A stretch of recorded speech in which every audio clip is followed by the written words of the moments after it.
لله رب العالمين والصلاة والسلام على سيد الأنبياء والمرسلين وعلى آله وأصحابه أجمعين أما بعد فأعوذ بالله من الشيطان الرجيم بسم الله الرحمن الرحيم قال الله تبارك وتعالى في القرآن المجيد والفرقان الحميد وذكر فإن الذكرى تنفع المؤمنين صدق الله العظيم وصدق رسوله النبي الأمين المتين الكريم ونحن على ذلك لمن الشاهدين والشاكرين والحمد لله رب العالمين. درود پاک پڑھیں. اللهم صل على سيدنا وشفيعنا وحبيبنا وطبيبنا وكريمنا مولانا محمد وبارك وسلم صلاة وسلاما عليك يا حبيبي يا سيدي يا مكي يا مدني يا هاشمي يا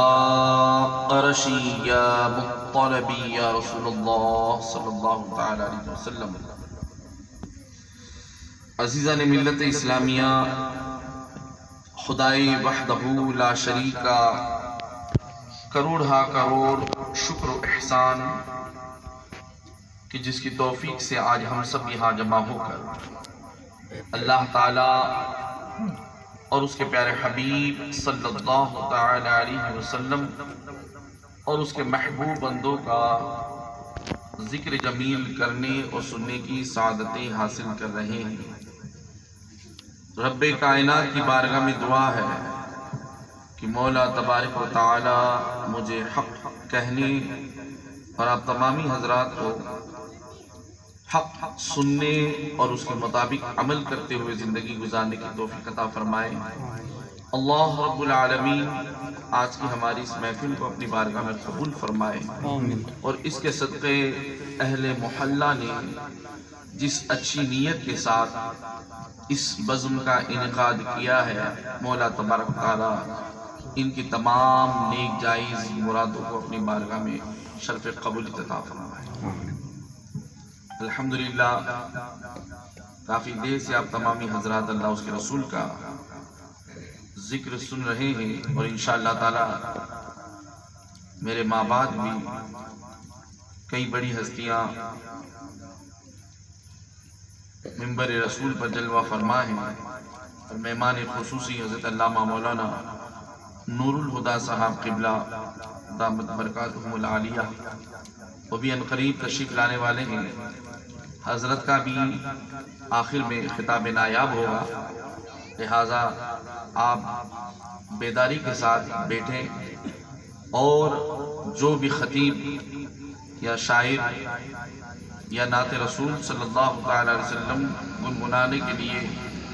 بلبل باغ مدینہ آپ کے سامنے آئے تو ان کی حوصلہ افزائی کے لیے آپ سبحان اللہ الحمدللہ اللہ اکبر جہاں جیسا موقع محل ہو اس حساب سے نعرے ضرور بلند فرمائے. پوری توجہ کے ساتھ سنیں. کون آ رہا ہے، کون نہیں آ رہا، کون جا رہا ہے، کون نہیں جا رہا، اس سے آپ لوگوں کو کوئی لینا دینا نہیں ہے. نوجوانوں نے بڑی عقیدت و محبت کے ساتھ اس مجلس کو سجایا ہے. ان کے سجانے کا مقصد یہی ہے کہ ہمارے محلے میں اور بالخصوص ہماری نئی پیڑھی اور نئی نسل میں اللہ والوں کی محبت پیدا ہو. آپ جتنا دلچسپی، دل جمعی، دل لگی کے ساتھ یہاں بیٹھے رہیں گے انشاءاللہ تعالی اسی قدر زیادہ یہ مجلس کامیاب ہوگی. اور اس نیت کے ساتھ بیٹھیں کہ انشاءاللہ تعالی جو بھی سنیں گے اسے یاد رکھیں گے، یاد رکھ کر ان باتوں پر عمل کریں گے اور جو باتیں صحیح یاد ہوں گی انہیں دوسروں تک پہنچانے کی کوشش کریں گے. الحمدللہ آج تقریباً 12 دن ہو چکے ہیں ہماری بستی میں کونے کونے میں اور کئی مقامات پر ذکر امام حسین رضی اللہ تعالی عنہ بڑی آن بان شان کے ساتھ کیا جا رہا ہے. اور اس طرح رات میں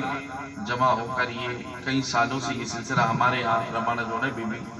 اللہ کے فضل و کرم سے قائم ہے۔ جو بھی نیکی ہوتی ہے وہ اللہ کی توفیق سے ہوتی ہے۔ اور ایک بات ہمیشہ یاد رکھیں کہ ہمارا کیا ہوا کوئی عمل، چاہے وہ نماز ہو، روزہ ہو، زکوٰۃ ہو یا دیگر عبادات ہیں، اگر ہم اس سے چاہتے ہیں یہ معلوم کرنا کہ یہ عمل ہمارا اللہ کی بارگاہ میں قبول ہوا ہے یا نہیں ہوا، تو اس بات کی گارنٹی اور وارنٹی تو کسی کے پاس نہیں۔ کوئی مائی کا لال نہیں بتا سکتا کہ ہمارا یہ عمل اللہ کی بارگاہ میں قبول ہوا یا نہیں ہوا، لیکن ہمارے اسلاف اور بزرگان دین رحمہم اللہ المبین نے ہمیں ایک انداز دیا ہے، ایک ذہن دیا ہے اور ایک پوائنٹ کی بات بتائی ہے کہ جو عمل آپ کریں اس عمل کے کرنے کے بعد دوبارہ اس عمل کے کرنے کی توفیق مل جائے تو سمجھو آپ کا پہلے والا عمل اللہ کی بارگاہ میں قبول ہو گیا۔ ایک نماز پڑھی اور ایک نماز پڑھنے کے بعد دوسری نماز کی طرف اور محبت پیدا ہوئی اور دوسری نماز بھی پڑھ لی تو اللہ کی ذات سے امید ہے کہ ہمارا پہلے والا عمل اور پہلے والی نماز اللہ کی بارگاہ میں قبول ہو گئی۔ اگر کوئی قرآن کی تلاوت کرتا ہے اور ایک دن قرآن کی تلاوت کرنے کے بعد دوسرے دن دوبارہ اللہ کے مقدس کلام کی تلاوت کی توفیق اگر اس کو نصیب ہو گئی تو وہ یہ جان لے کہ پہلے والے دن کی عبادت اور پہلے والے دن کی تلاوت اللہ کی بارگاہ میں قبول ہو گئی۔ اگر رب کائنات کی بارگاہ میں قبولیت کا یہی پیمانہ ہے اور ہمارے اسلاف کا بتایا ہوا یہی طریقہ ہے، اگر واقعی ایسا ہے تو اس انداز میں ہم یہ کہہ سکتے ہیں کہ گزشتہ سال کی محفل میلاد اللہ کی بارگاہ میں قبول ہوئی ہے، اسی لیے رب کائنات نے ہمیں دوبارہ اس محفل کو سجانے کی توفیق عطا فرمائی ہے۔ یہ ساری باتیں عزیزان ملت اسلامیہ نصیب والوں کو ملتی ہیں، مقدر والوں کو ملتی ہیں، ورنہ کئی بھائی ہمارے ایسے ہیں جن کو پتہ بھی نہیں ہے کہ ذکر امام حسین ہوتا کیا ہے اور امام حسین ہیں کون، مولا کائنات علی شیر خدا ہیں کون، سیدہ کائنات بی بی فاطمہ ہیں کون۔ اللہ معاف کرے، یہی بستی ہے جہاں ایک میلاد میں ہم گئے تھے، ایک میلاد میں ہم گئے، حضرت بڑا دردناک واقعہ ہے، دل خون کے آنسو جو ہے رونا چاہتا ہے کہ اللہ میری قوم میں ایسے بھی نوجوان ہیں، حضرت تقریباً جو ہے 10 سے 12 نوجوان اور 10th سے نیچے کوئی نہیں، بچہ کوئی نہیں، 10ویں کلاس سے نیچے کوئی نہیں ہے۔ میں آج بھی بتاتا ہوں تو خود مجھے یقین نہیں آتا اس بات کے بتانے پر، لیکن میرے پاس 4-4 5-5 گواہ موجود ہیں، جو علماء وہاں موجود ہیں وہ گواہ ہیں کہ ہم نے یہ ان سے سوال کیا اور انہوں نے رپلے میں یہ ہمیں جواب دیا۔ میں نے ان سے پوچھا کہ ہمارے نبی کا نام کیا ہے؟ کتنا بڑا سوال، ہمارے نبی کا نام کیا ہے؟ عزیزان ملت اسلام میں آپ کو یقین نہیں ہوگا، لیکن اسی بستی اور اسی سرزمین کی میں بات کر رہا ہوں، 5 علماء کرام اس بات کے شاہد ہیں، ان 10 سے 12 نوجوانوں میں جو 10 سے نیچے کوئی نہیں تھا، کوئی کالج تھا، کوئی یونیورسٹی تھا، کوئی کمپٹیشن میں جو ہے حصہ لے رہا تھا، کوئی دوسرے جو ہے پڑھائیوں میں مصروف و مشغول تھا، اللہ اکبر، ان 12 میں سے کسی ایک نے بھی نبی پاک صلی اللہ تعالی وسلم کا نام نہیں بتایا، نام نہیں بتایا۔ ایک تھوڑا غیرت مند تھا، اس نے کہا حضور صلی اللہ علیہ وسلم۔ کیا نام بتایا؟ حضور صلی اللہ تعالی علیہ وسلم۔ میں کہا یہ حضور علیہ السلام کا نام پاک نہیں ہے، حضور سے مراد ہمارے نبی کی ذات ضرور ہے، لیکن آقا کریم علیہ السلام کا نام کیا ہے کسی نے نہیں بتایا۔ پھر جا کر انہیں ہم نے بتایا کہ ہمارے اور آپ کے پیارے آقا، کریم آقا، مکی مدنی مصطفیٰ صلی اللہ تعالی وسلم کا نام پاک محمد ہے صلی اللہ تعالی علیہ وسلم۔ اور جب یہ نام آتا ہے تو عاشق اپنے انگوٹھوں کو بوسہ دے کر اپنی آنکھوں پر ملتے ہیں اور پڑھتے ہیں قرۃ عینی بک یا رسول اللہ، اے اللہ کے رسول آپ ہی کی وجہ سے میری آنکھوں میں ٹھنڈک ہے، آپ کے نام کی برکت سے میری آنکھوں میں ٹھنڈک ہے۔ سمجھ رہے ہیں؟ ارے کوئی چومے یا نہ چومے، یہ جو لب ہے، لپس، یہ جو لب ہیں، یہ ہونٹ ہیں، یہ خود بخود ایک بار نہیں، فرط محبت میں دو مرتبہ اپنے آپ کو بوسہ دے دیتے ہیں۔ کسی کے چھونے کی کوئی حاجت کی ضرورت نہیں ہے۔ میرے رب نے اپنے حبیب کا نام ہی ایسا پیارا، سونا اور میٹھا بنایا ہے کہ شہد سے بھی زیادہ اس میں زیادہ مٹھاس ہے، اور جب نام لیا جاتا ہے تو لب ایک بار نہیں دو بار چپک جاتے ہیں۔ محمد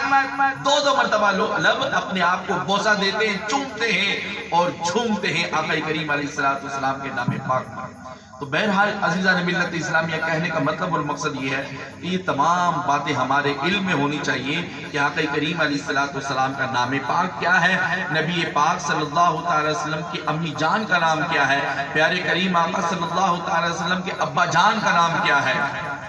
آپ کے دادا جان کا نام کیا ہے، دادی جان کا نام کیا ہے، نانا جان کا نام کیا ہے، نانی جان کا نام کیا ہے، آپ کی ازواج مطہرات، آپ کی پاک بیویوں کے نام کیا ہیں، اور آپ کی اولاد مطہرات، آپ کے بیٹے اور بیٹیوں کے نام کیا ہیں، کتنے بیٹے تھے، کتنی بیٹیاں تھیں، اور کس بیٹی اور کس بیٹے کی کتنی عمر ہوئی، کس بیٹے کا کیا حال تھا، اور کن بیٹیوں کا کن کے ساتھ نکاح ہوا۔ سیدہ کائنات بی بی فاطمہ کون ہیں، اور مولا کائنات علی شیر خدا کون ہیں، امام حسن کا نبی پاک سے کیا رشتہ ہے، امام حسین کا آقا کریم علیہ السلام سے کیا تعلق ہے، یہ ساری باتیں ایک مسلمان ہونے کی حیثیت سے اور غلام محمد ہونے کی حیثیت سے یہ ہمارے اوپر لازم و ضروری ہے ان باتوں کا سیکھنا اور جاننا۔ اور یہ کب ہوگا؟ یہ کب ہوگا؟ یہ اس وقت ہوگا جب ہم خود اپنی اولادوں کو، اپنی نسلوں کو یہ تعلیم دیں گے۔ آقا کریم علیہ السلام کے فرمان کا مفہوم ہے، پیارے آقا فرماتے ہیں کہ اپنی اولادوں کو 3 خصلتیں سکھاؤ، اپنے نبی کی محبت اور اپنے نبی کی اولاد کی محبت اور قرآن کی تعلیم سکھاؤ۔ یہ 3 باتیں اپنی اولادوں کو سکھاؤ۔ اگر یہ 3 چیزیں ہماری نسلوں میں رہی تو کوئی مائی کا لال ہماری نسلوں کے ایمان پر ڈاکہ زنی نہیں کر سکتا ہے، ان کے ایمان پر